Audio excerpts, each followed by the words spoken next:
Hey, this is Zacklog the Great, and I am here tonight with my friend Nate, Hashtag no filter, hashtag bad lighting.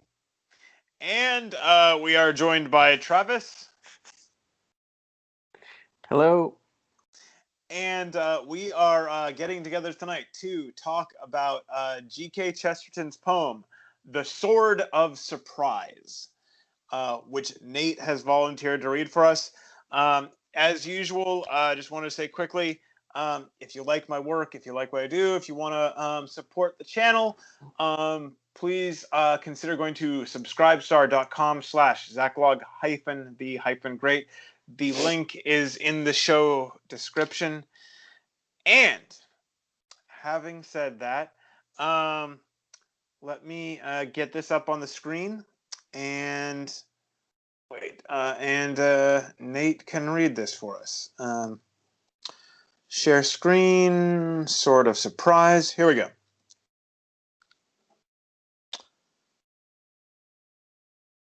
Okay, you guys see it? Uh-huh. Yes. Okay. When you are ready. Can you scroll up a little bit? There we go. The Sword of Surprise. Sunder me from my bones, O sword of God, till they stand stark and strange as do the trees, that I, whose heart goes up with the soaring woods, may marvel as much at these. Sunder me from my blood, that in the dark I hear that red ancestral river run, like branching buried floods that find the sea, but never see the sun. Give me miraculous eyes to see my eyes, those rolling mirrors made alive in me, terrible crystals more incredible than all the things they see. Sunder me from my soul that I may see the sins like streaming wounds, the life's brave beat, till I shall save myself as I would save a stranger in the street. Okay. Thank you, Nate. So since Nate did the reading, Travis, would you like to start us off? What do you think? What's your first thoughts on this one? So that's a good question. I felt like the stanzas didn't all run up or line up. Like it seemed like he was really trying to say the fourth stanza was what he wanted to say, and then he kind of built these three other stanzas, which have some great imagery in them. But I wasn't quite sure the point. Maybe somebody else would like to. I think the final stanza is really the big punch, but I don't think the other three are like filler. I didn't feel like that. But I mean, like I said, the big punch is in the final stanza. But I mean, there's the old saying. As far I think it actually comes from goes all the way back to Aesop, Aesop's fables. Familiarity breeds contempt. And the things we see every day, in some ways, are the things we see the least. And he's kind of saying that's kind of a tragedy, and I wish I pray God that you would help me see these things with new eyes, that I could be surprised, and not just surprised, but even thankful for these things that are so incredible, but we manage to forget so much of the time. Right. Well, and he brings it out. I mean, in the first stanza, when he talks about his heart goes up with the soaring woods and wanting to see his bones in the same way, kind of wanting to find the wonder in the physical body that he has, I guess. Like that his heart would soar at the idea of his own bones, I guess. Yeah, and and then the second stanza, and blood in the metaphorical ancestry kind of sense. And see, well, I guess No, there's in the physical and the metaphorical sense. Because I mean, he's talking about like Yeah, I think the so. ancestral river, his part in that, but also in just the literal channels of liquid flowing through him. yeah. And it was, I mean, he said, I actually thought the first three stanzas were just as interesting as the last one because, like I said, that whole thing, he wants to see the world around him and appreciate it, and appreciate God's handiwork. But he's also asking to see the thing, the most intricate thing and the thing that is closest to him. Indeed, the thing that some people would contend is him. We know better. We are metaphysical beings, controlling a physical space. But, he's saying that, hey, I want to, I don't want to just, think about myself as part of humanity. I want to think of myself as a man, as, the physical working of bone and sinew that is exquisite. Like our Well, bodies and can do things that science still doesn't know how to do. well, and the other thing, we aren't just a physical body. There is more to us than that. But in at the same time, like in the Christian faith, like we aren't really spirits, who are stuck in a body.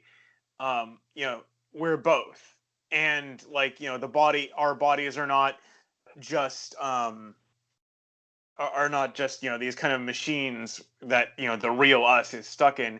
It's a part of us, which I think Brother ass. that too. I, Saint Francis, yes. yeah, I just enjoy it.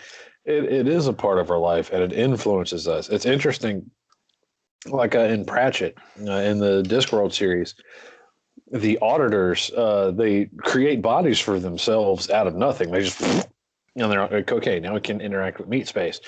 What they didn't realize is by choosing human bodies, those bodies are going to make demands on them incessantly. And they're going to be like, the body says, I'm hungry. And you can maintain the body by, just creating more from dust and keeping it in perfect condition, but you're going to get hungrier and hungrier. It's going to drive you crazy. And so it's like, it's just interesting how much a part of us our bodies can really be. Well, and the other thing, like if you're a Christian, if you take the faith seriously, like God, became one of us. God, took on physical form. God became a human with everything that goes with that, with the most, everyday, ordinary, even with the most, kind of gross and, some would say, demeaning functions that go with that.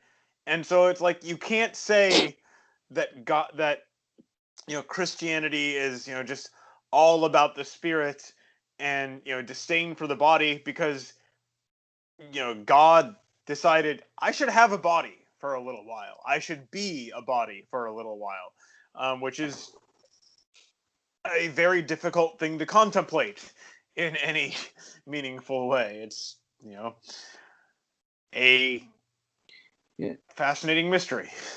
Well, I mean, it's interesting how C.S. Lewis puts it in the second of his space trilogy, where Best the guy, one. where the dude ends up on Venus, and he's like, it's like, wait a minute, I was on Saturn, and all there were all manner of animal people and giants and strange things. Why do you look so much like why do you look like me? Why are you effectively just a human woman? And the woman he's talking to is like, well, effectively another Eve. Was like, well, once says once sort of the master of the universe took your form, there could be no higher form and no better one. So ever after, whatever new, for want of a better term, whatever men are created will be like you. And so It's just an interesting way to point out the intensity of the incarnation and kind of what it means, and sort of, So, what you can do with it. so to use our good old phrase, back to the poem. We're still related to the poem. I know. But I like I said, I think the big punch of this one is in the final stanza. Oh, Travis? Travis, did you want to say something?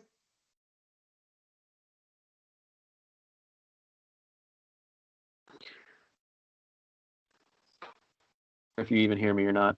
Can you hear me? We weren't. We can hear you now. You there? Yeah, you can't hear me very well if you can hear me. Oh, okay, you hear me now. Yes. Yep, I'm here. Can you hear me? Yes. Yeah. So what were you going to say? I don't think this is working. Do you want to try I'm do you back. want to try disconnecting and coming You're back frozen. on? Why don't you try disconnecting and coming back on? Okay. And then come back, you're saying? Yeah, just hang up and come back and join back in the conversation. What I was saying, like I said, I think the fourth stanza is kind of the what it's building up to, and that was the reason I decided to choose this one, because he says, till I shall save myself as I would save a stranger in the street. And like I read that, I'm like, that kind of hurts a little bit, because I don't know if it's just me. I think this is evidently it's not just me. Evidently, Chesterton had some of this too.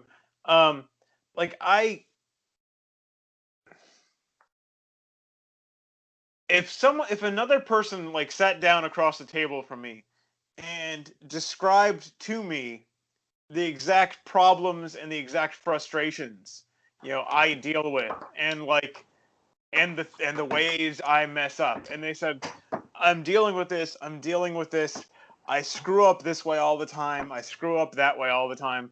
And if another person sat down across the table from me and said that, I would sympathize with that person, and I would try to how to talk them through it, and how can I help you. But then with myself, a lot of times I just look at, okay, I screwed up again, I guess I'm just trash, is kind of where I tend to end up.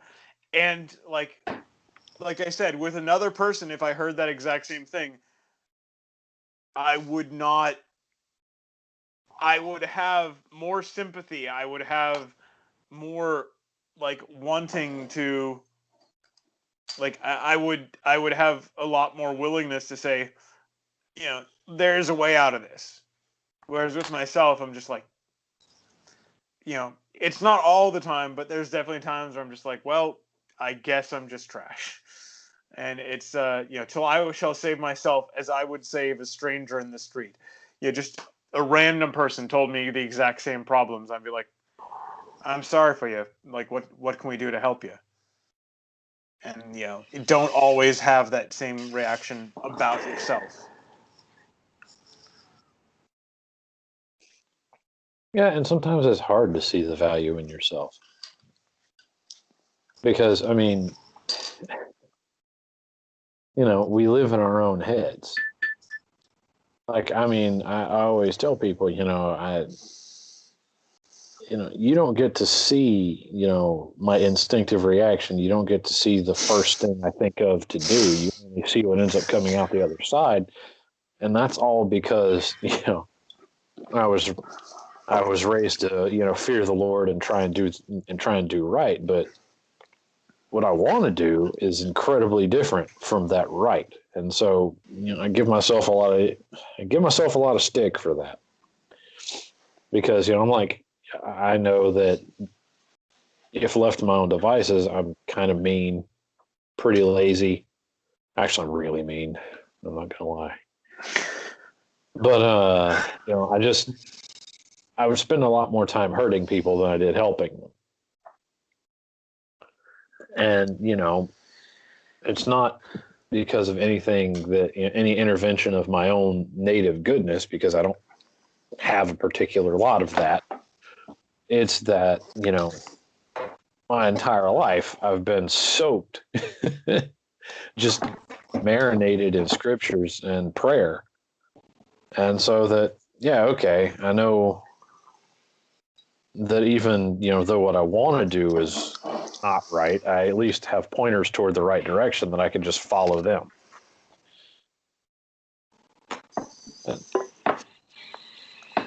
So Travis, you back with us? I am. It seems like I'm hearing you pretty clear for the moment, at least. So okay. So what did you want to say earlier when we had to temporarily boot you out? So what I was thinking about earlier. Yeah, now you're cutting up again. We hear you. All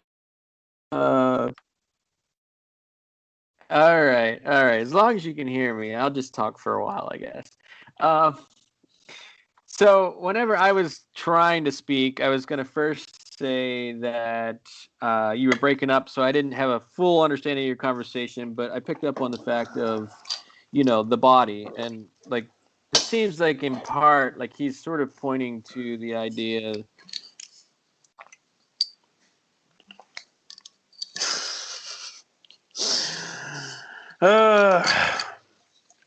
Here we are hanging on that cliff.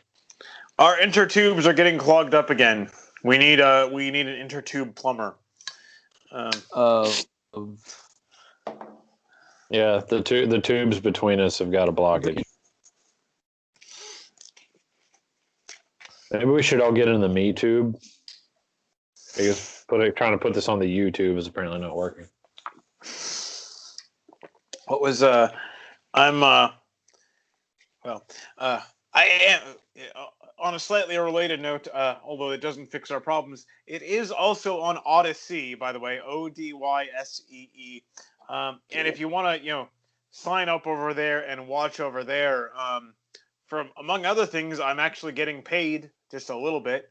So that's kind of nice, which technically YouTube still owes me like 50 cents from back when I was monetized. I don't think I'm ever going to get that. I should get a lawyer. I want my 50 cents, YouTube. Well, talk to half Asian lawyer Bill Richmond. He's been successfully whooping YouTube pretty much forever now.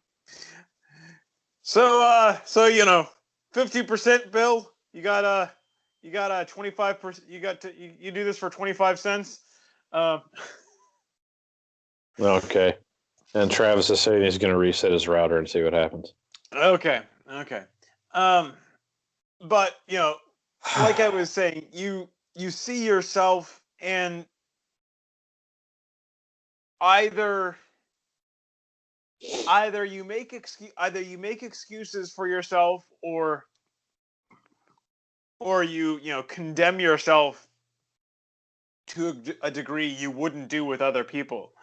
And neither are the way to save yourself, like he says, as you would save a stranger in the street. True. I don't know. It's just the whole idea of learning to understand yourself and understand sort of,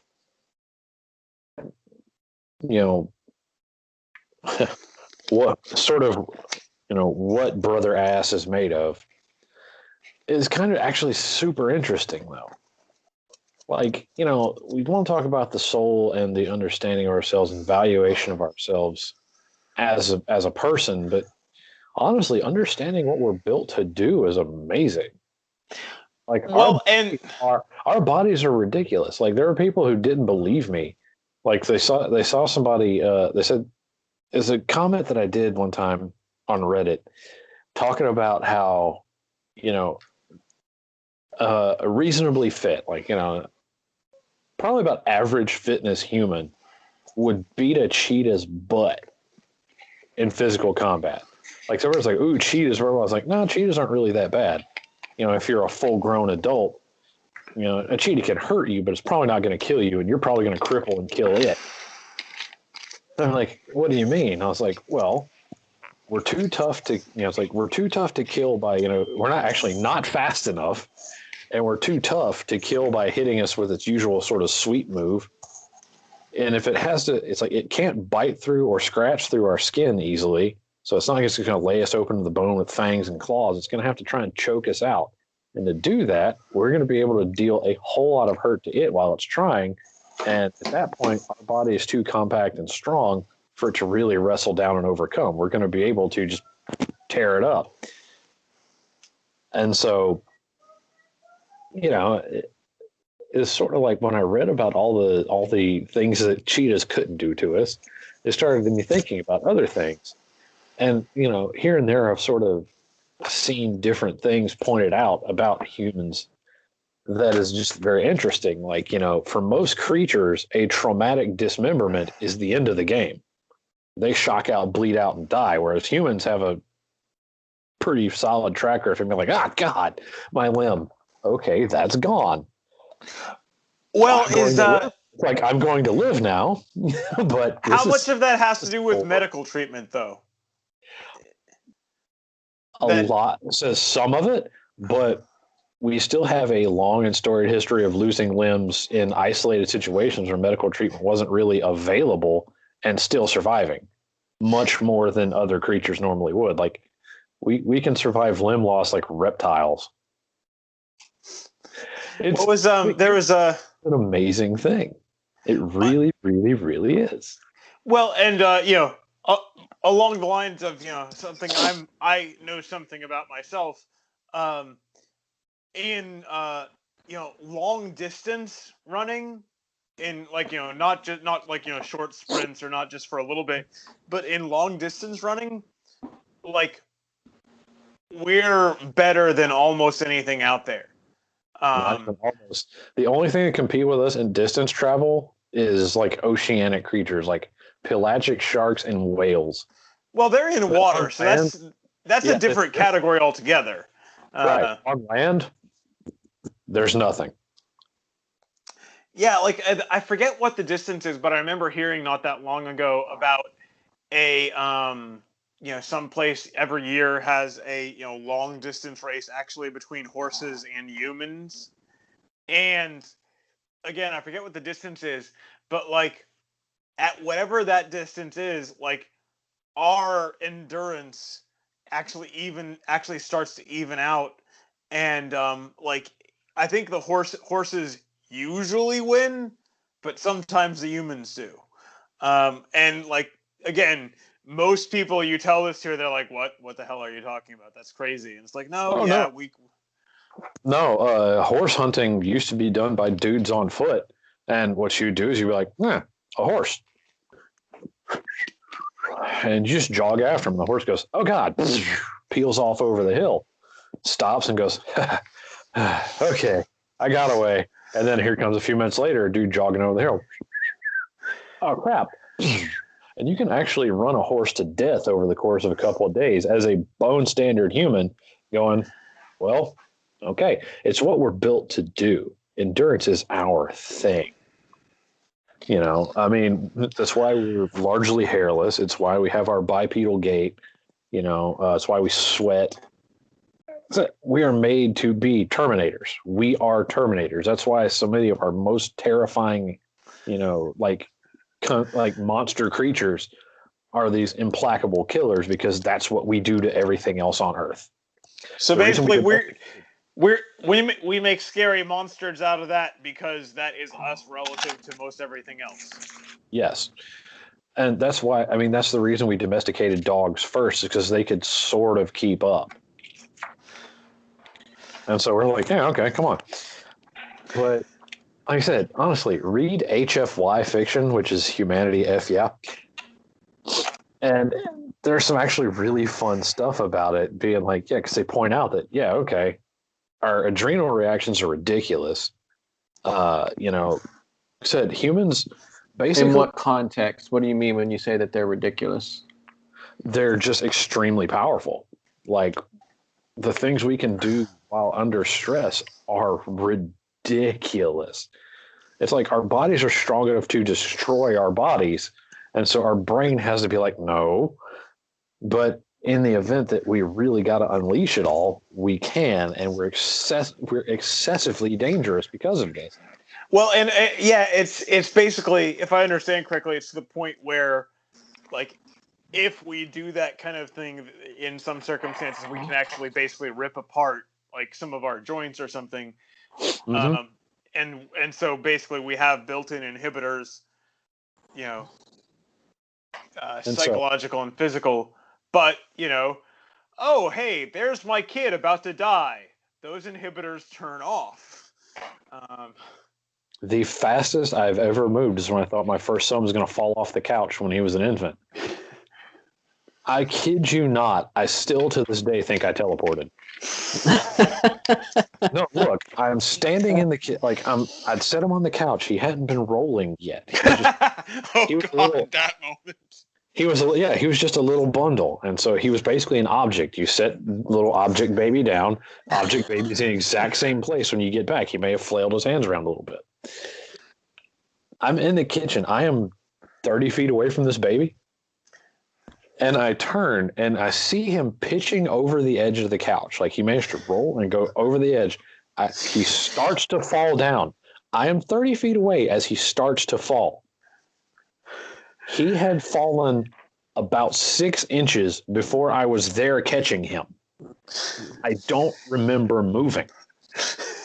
I was in the kitchen.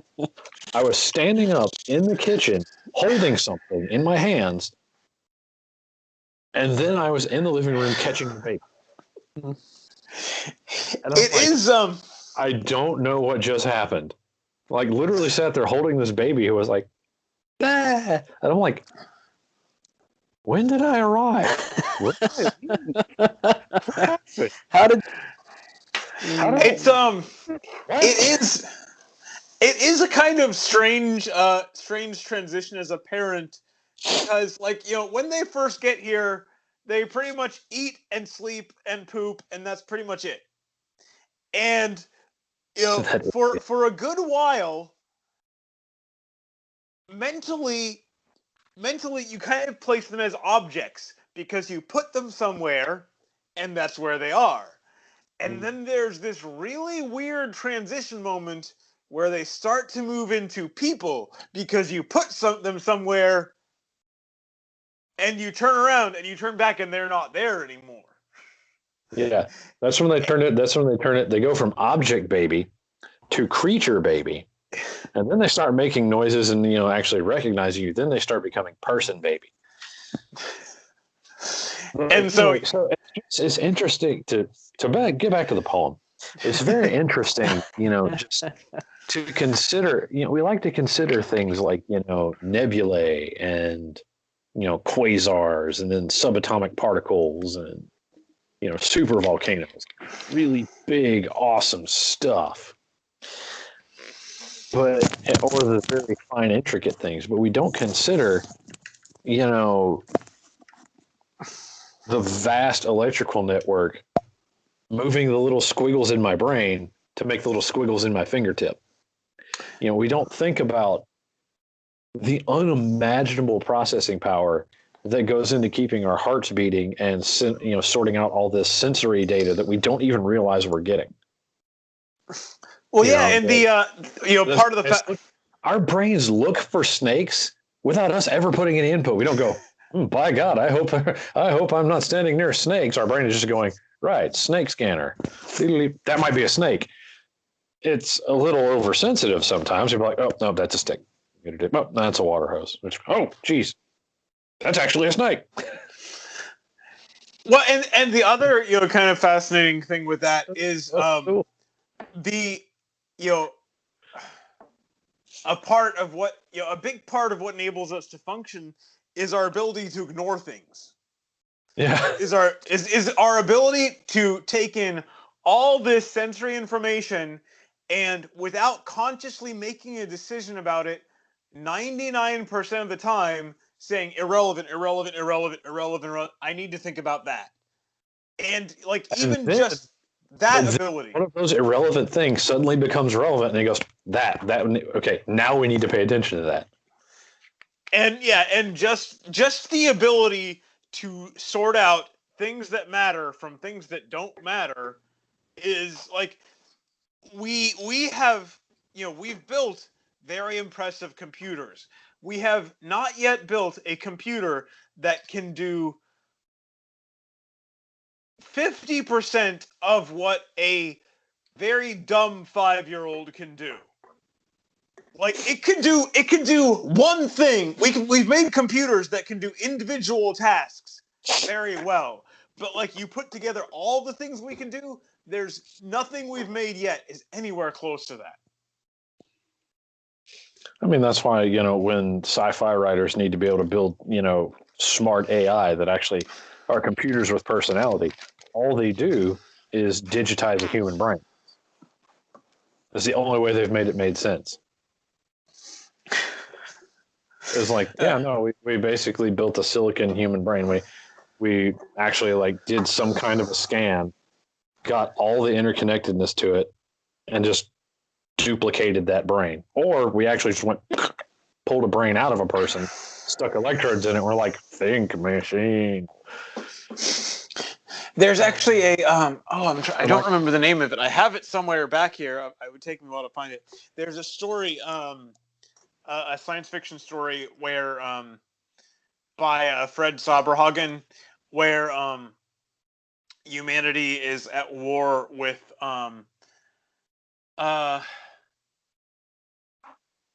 give me a second. It's a set of self-replicating robots that have one directive, which is destroy all life.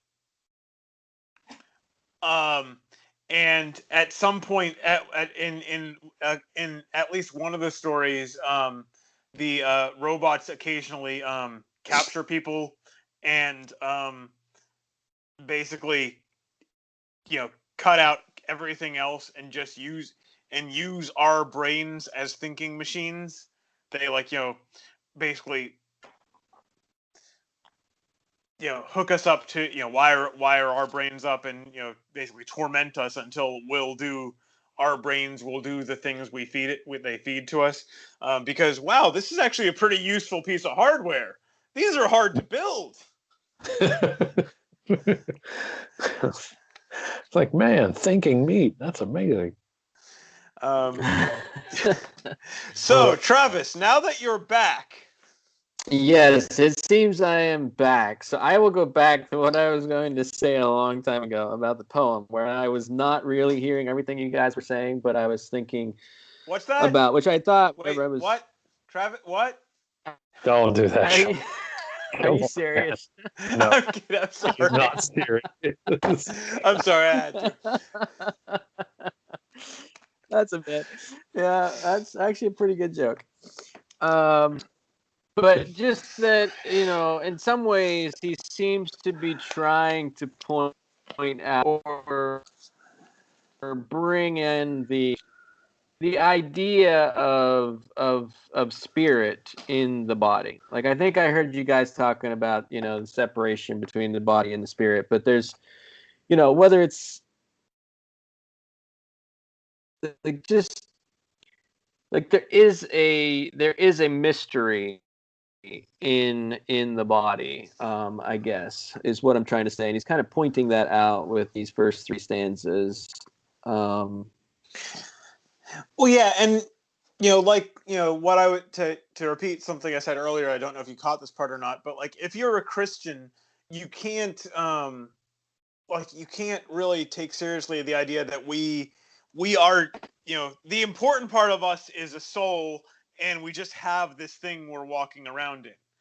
That's not the Christian faith, and a Christian can't believe that, because if you take it seriously, God decided to become one of us. God decided that he was going to be a man. He was going to have a body with everything that goes with that. and and so wow, I'd never made that. I guess I hadn't made that connection before. I guess you could say he was in a way reaffirming what he said all the way back in Genesis. He made man, and he said, "This is good." And he made us, body and spirit, and he said, "This is good." And he is reaffirming Actually, I that. believe in Genesis when he made man, he said, "This is very good." It's the That only too. thing it is the only one he intensified. Everything's like, "This is good. This is good. This is good. This is very good."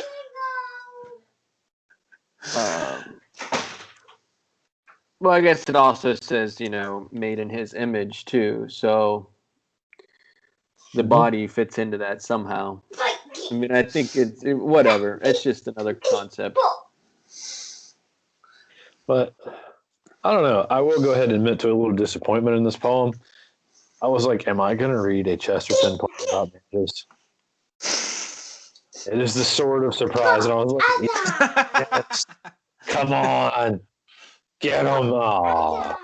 It's just, it's beautiful. It's beautifully metaphysical. Thought-provoking and all that, but I really wanted ninjas. Well, I will say I don't think he covers that so much in his poetry. You should read some of his adventure stories. I don't think he ever quite has ninjas, but there is he may have the first car chase in literature. I'm not sure about that, but it's pretty darn early relative to the creation of cars. Best car chase I've ever seen, interestingly enough, was in the movie Date Night. They had an Audi R8 pushing a taxi around, trying to chase these guys down, and it was fantastic. And that was a comedy movie. I was like, this is the most interesting. It's super well executed, terribly interesting idea for a car chase, and it's in this movie.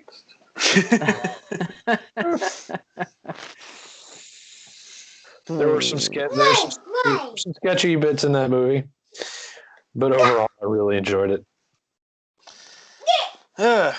So, Travis, since Nate and I have been hammering on this one for a while, did you have anything you hadn't gotten to yet?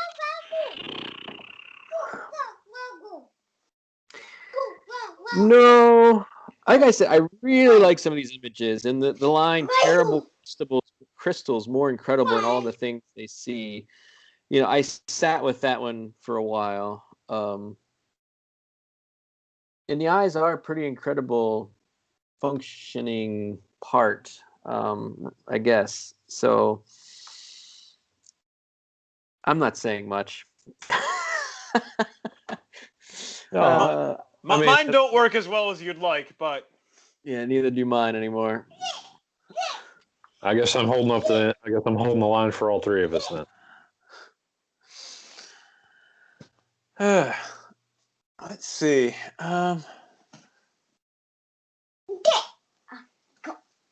I guess on the subject of eyes, I will add that I was recently learning that we don't see accurately. Like, we literally don't see accurately. We don't remember accurately. And then everything that we see, it's a reflection. We think that we're seeing it, but we're actually seeing a reflection. Calm down, Plato.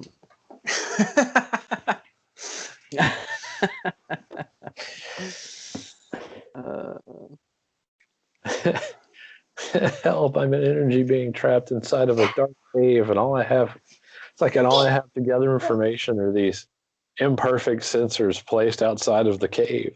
What do I do? You consider things as rightly as you can and make the best and wisest decisions based on the information you get, understanding that while it is imperfect, it is all you're going to get. So that sounds like life. Yep. That actually reminds me of entirely irrelevant but kind of fun. If two pregnant women get into a fight, is that like a mecha battle? Yes.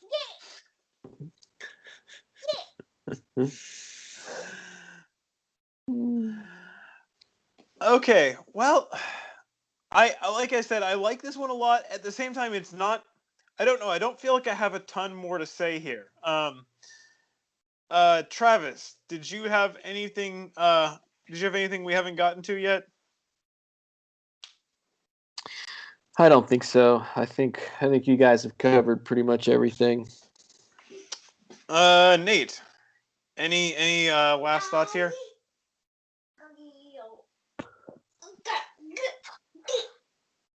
Just the human organism is incredible. We've talked about it a lot. I went to a long digression about beating up cheetahs. But yeah, we're pretty awesome. I mean, there are other animals that have some really flash abilities. Cuttlefish come to mind. But like I said, when it comes down to being just, bone tough, it's hard to beat a human. You're a very enduring species, and so we can give time for our intelligence to work. It's just cool. And to know yourself is to understand to know the human body is to understand the meaning behind the phrase "we are fearfully and wonderfully made." Well, and also with that, and kind of with the whole nature of the poem, like I said earlier, the things we see every day are in some ways the things we see the least. Mm-hmm. And there's the saying, like, I know it like the back of my hand. Okay, well, tell me about the back of your hand. Oh, I don't know. It's a hand.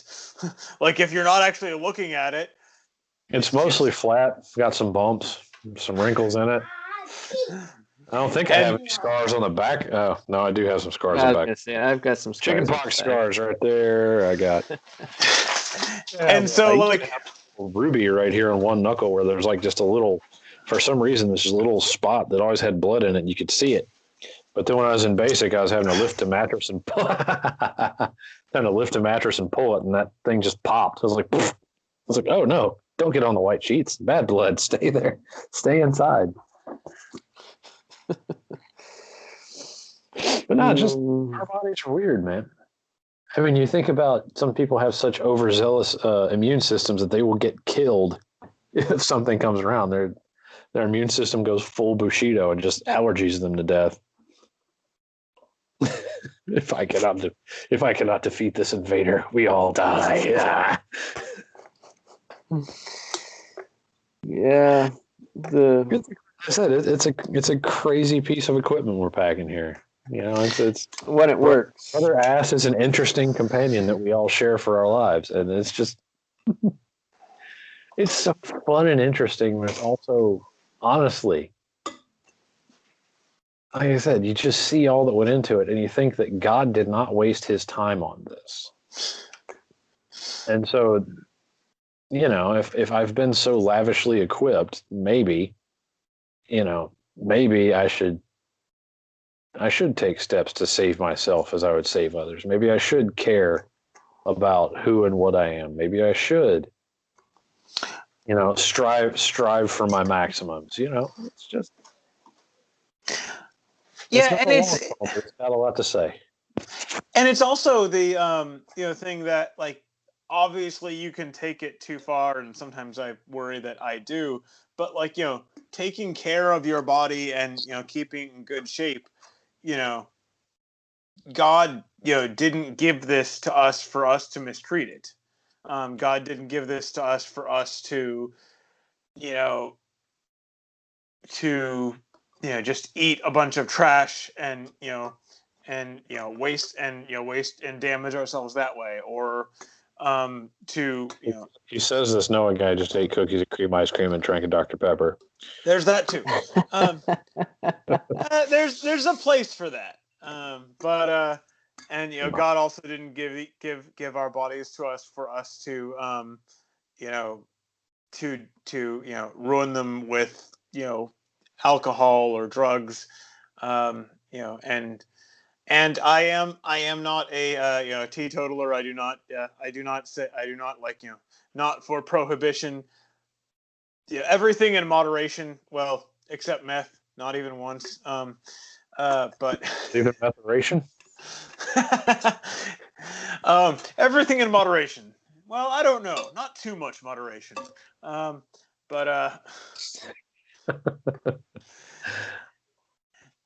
you know, There are some things that are God so gave difficult to moderate, maybe you shouldn't try them.